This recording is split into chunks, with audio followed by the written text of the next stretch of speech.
Présentons les formules les plus utiles des développements limités. Il n'y a essentiellement que 3 formules à savoir. La première est le développement limité de la fonction exponentielle. Exponentielle x est égal à 1 plus x sur factoriel 1 plus x2 sur factoriel 2 plus x3 sur factoriel 3, etc. Le terme général étant x à la puissance n sur factoriel n. Tous les développements présentés ici le sont autour de x égale 0. À partir de là, on retrouve plusieurs autres développements. Cosinus x est égal à 1 moins x2 sur factoriel 2 plus x4 sur factoriel 4 moins x6 sur factoriel 6, etc., qui s'obtient en prenant uniquement les termes de degrés pairs et en alternant les signes plus et moins. Sinus x est égal à x moins x3 sur factoriel 3 plus x5 sur factoriel 5 moins x7 sur factoriel 5, avec les termes de degrés impairs, toujours en alternant les signes plus et moins. Avec les dl de sinus et cosinus, on peut calculer le dl de tangente en effectuant le quotient. Il est bon de connaître le début, tangente x égale à x plus x3 sur 3, etc.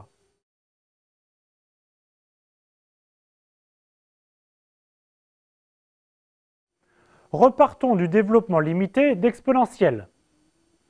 Le dl de cosinus hyperbolique s'obtient en prenant les termes de degrés pairs avec toujours le signe plus.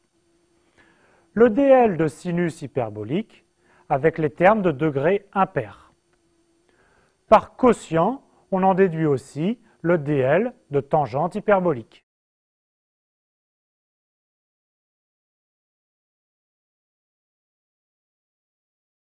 Seconde formule indispensable, le développement limité du logarithme.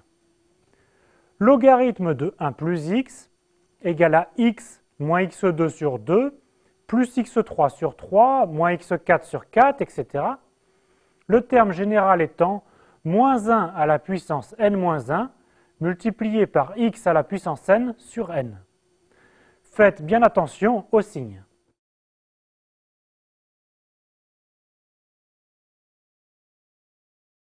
La troisième et dernière formule indispensable est le développement limité de 1 plus x à la puissance alpha. 1 plus x à la puissance alpha est égal à 1 plus alpha x plus alpha fois alpha moins 1 sur factoriel de x au carré, etc. Le terme général étant alpha fois alpha moins 1, etc. jusqu'à alpha moins n plus 1 sur factoriel n fois x à la puissance n. Cette formule est valable pour tout réel alpha. En prenant alpha égale à moins 1, on obtient le développement limité de 1 sur 1 plus x, qui est égal à 1 moins x plus x au carré moins x au cube, etc., plus moins 1 à la puissance n, xn. Il est encore plus simple de retenir le dl de 1 sur 1 moins x. 1 sur 1 moins x est égal à 1 plus x carré, etc.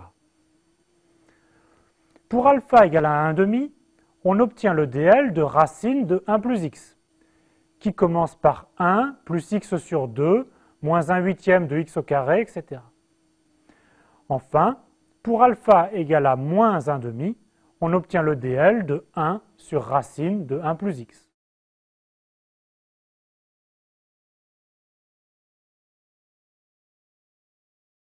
Pour finir, voici les dl des fonctions trigonométriques inverses. Il est judicieux de connaître ces dl jusqu'à l'ordre 3. Il est aussi bon de savoir les retrouver rapidement par intégration. Par exemple, la dérivée de arctangente x est 1 sur 1 plus x2, dont on calcule le dl, 1 moins x2 plus x4 moins x6, etc. Il ne reste plus qu'à intégrer et utiliser que arctangente de 0 égale à 0.